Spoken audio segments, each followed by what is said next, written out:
just to bring everyone up to speed on where we are in the project. DOE folks were there. All of our partners had representatives there as well, so we're available for questions.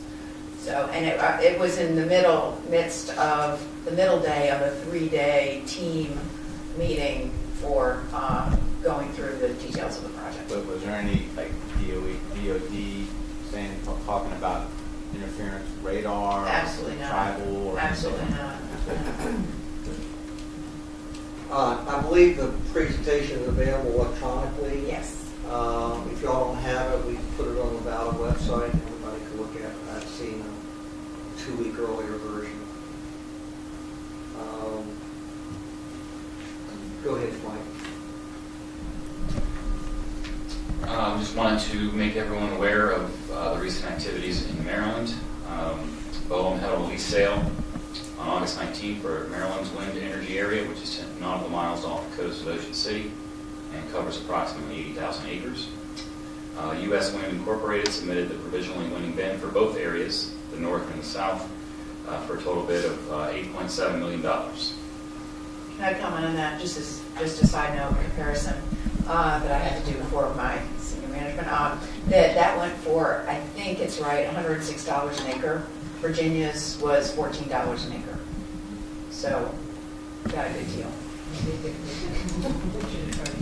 Mary, and you may not want to answer this question, was there, and I'm sure there was a decision made by Dominion to not bid on that area? And can you tell us why? Yes, we were financially qualified to keep our options open, and so it is through the process. As you know, the legislature has passed some things in Maryland, and basically the numbers do not necessarily support the complete development of that wind energy area, and so the economics just were not something that we could support at the time. What our statement, however, is that is why we are doing the test turbine project, to look towards reducing the cost of offshore wind. And if that is successful, then the numbers could make sense. But right now, the numbers and the incentive they have, power purchase agreement, so to speak, or the ORECs in Maryland, do not support development of that area. Great. Just a little bit about the kind of the backstory is, I think that's what's happened is what you're seeing is because developers saw a revenue stream that wasn't tied to an SEC process, that's why they jumped on for the Maryland RFP and bid up so high. So what now the developers are saying is, I'm going to buy this lease, I'm going to go through the 4 or 5 year permitting process, and then I'm going to wait and hope and pray that costs do come down. Because they're all betting, as Mary said, the turbines today do not work to make that an economic project, but 4 to 5 years out in the future, you know, they wanted that lease because they're waiting for that cost curve to come down because of Cape Wind and Deepwater and Baltap and so forth. So the idea, the strategy of U.S. Wind was, let's get the lease, get a position in the ground, let's go through the permitting process, and we'll, you know, if the curve comes down, great. If it doesn't, you know, they're going to be out.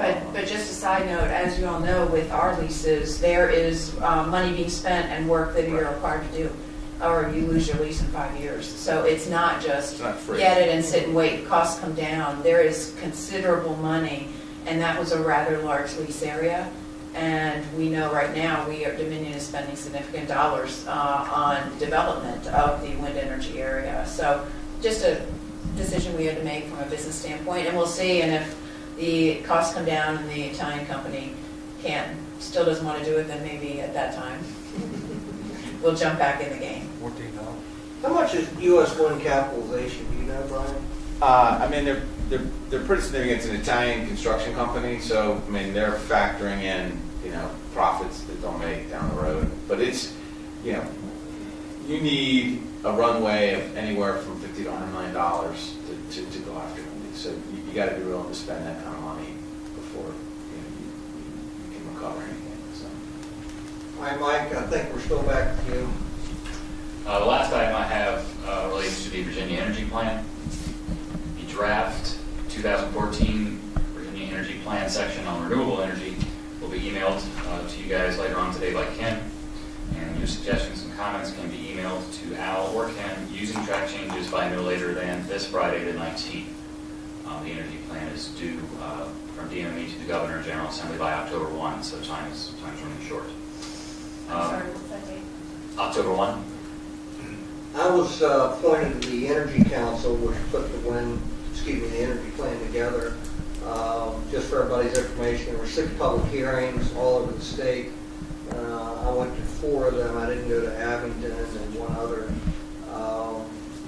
There was a lot more discussion on wind power at the Old Dominion hearing in Norfolk than there was at most of the others.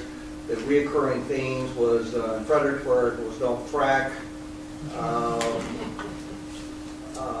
solar, energy conservation.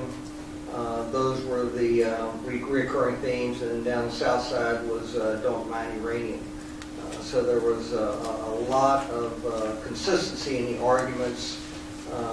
Everybody was in favor of renewables, but wind, again, was not mentioned very much except at the Old Dominion meeting. But solar, they had the same people seemingly at all the meetings, or all the public hearings talking about solar, and the same presentation on home energy efficiency was given 3 times, I believe. But it was a good process, and they had, I think Fredericksburg meeting, we had probably 60 or 70 speakers. So, and they had a lot of speakers at the Aberdeen meeting, I understand. I did not go to that. So. There would be 2 recommendations for offshore wind included in the draft energy plan goals and recommendations section that's now being reviewed by the Governor's office. And these recommendations encompass all 3 of the top recommendations in the 2013 BAUDA annual report, and are also the straw recommendations that are now under consideration for the 2014 report that I think Ken's going to talk about in just a second.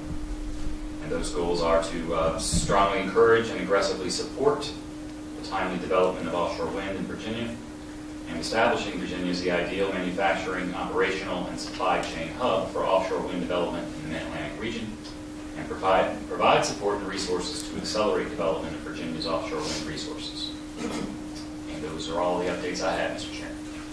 Great. While we're on this, and we'll go back up to the energy, or to our annual report and all, we talked at the beginning of Mike's presentation about getting money from the General Assembly, that this was a time that we didn't have time on our side. I think Ron was talking about we didn't have time on our side. I'd like to throw out a strong recommendation that we do a letter to the governor and perhaps the chairman of the money committees stressing the need to support this industry at this time. Talk about the need to, like in Hampton Roads, where we have 45% of the economy is DOD related. We need to diversify the economy in Hampton Roads and throughout the Commonwealth. Wind energy and other alternative energy is the way to do that. And we recognize that it's a severe physical stress that the Commonwealth is in, but nevertheless you need to invest money to make money. And the 2015 session of General Assembly is probably going to be a very important time, and perhaps we could have some ideas of how to utilize, say, $1 million or something. Again, everybody, I think the consensus is we have an opportunity, or we have a timeline, and we need to strike while we can. So I just want to put that out there for discussion and see what y'all think of it. I see nodding heads. Yeah. So how does it tie? And so we got. Go ahead, turn your mic on, please. How does it tie? So writing a letter is great. What's the way to make it effective? Is it getting it tied with some of the stuff Val's doing, and getting it tied in with Dominion's lobbying effort? I mean, how do we kind of make it have the most impact rather than just kind of? I think it's yes, yes, and yes. Val will be the lobbying arm sort of for ValTap. In another life, I spend too much in the General Assembly session, being able to go in and talk to, we have several folks from just our Virginia Beach delegation on the money committees, go in and talk to them. They've been big supporters in the past, Senator Frank Wagner especially. I think having something in writing like that, official position of the board would be very helpful. And again, I know times are tough, and I know staff will do a great job putting this letter together, but diversifying the economy, I was at a fair with Maurice Jones last week, and this is one of the things he's talking about. He talked about renewables and all. So this is a hot topic, and it's a very timely discussion. I think there were some other folks. Deborah? No, I was just going to say that I think you've touched all the buttons, and that we should obviously support it. I think that's why everybody's shaking their heads. Okay.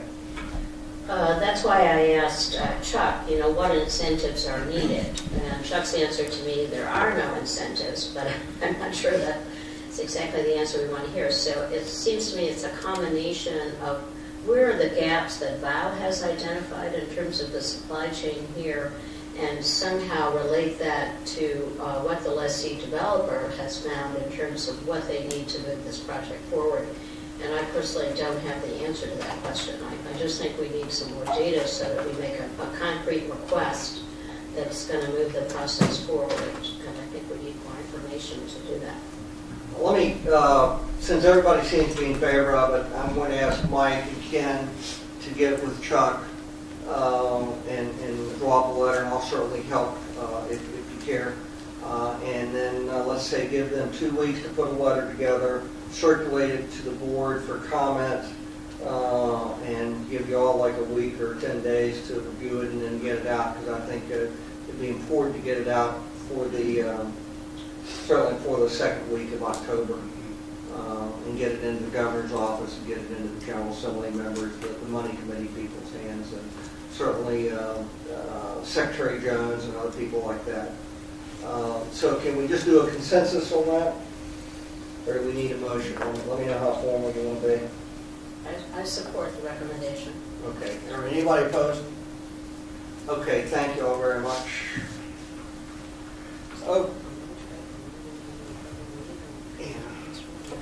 Yeah, what are the arrangements to keep us from going dehydrated and whatever?